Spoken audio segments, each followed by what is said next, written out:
So usually people want to make something out of their lives out of necessity, but Aanchal was born with a silver or golden spoon, whatever you would like to call it, and she is still one of the most passionate, hardworking, and enterprising individuals out there. So Aanchal, what I would like to ask you and begin with is, when did you know or decide exactly that what is it that you want to do with your life?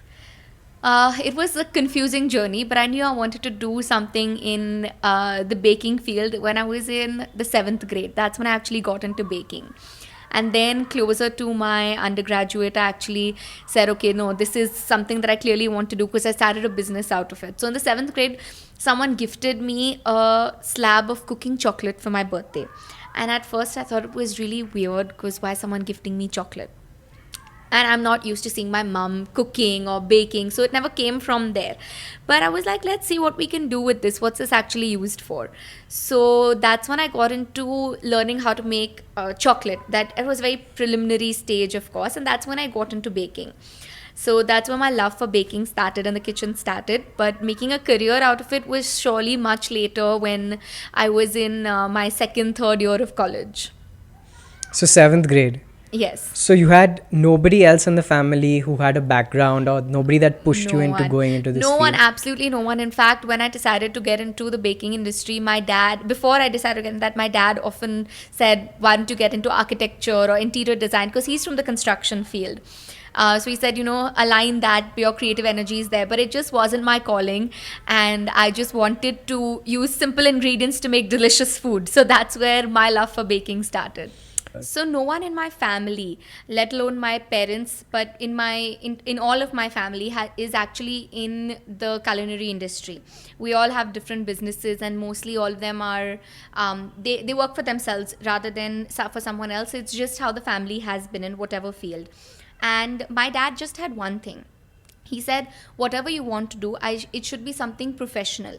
Whether take on a professional course, so that no matter where in the world you are, you have your knowledge all in your head. You don't have to rely on someone else for anything else, like a CA or a doctor or a chef for that matter, because all the knowledge is within you. With tweaking your knowledge according to the country you're in or the place that you're in, you can work anywhere in the world. So that was something that was very important to my dad, which was something he said, which stuck with me. The second thing my parents really said, my dad really wanted, was me to get into an aligning field for him. So he tried to push that a lot.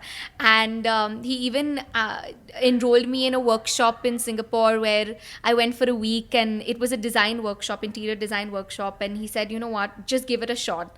And he really tried convincing me that that was the right path, but it just wasn't my calling. And I said, no, it's not something I imagine myself doing, and it's not something that I really want to do with my life. And then my parents said, okay, if you are really really serious about getting into baking, and you want to go down this field, we'll support you, but get some work experience as well, so you know what you're getting into.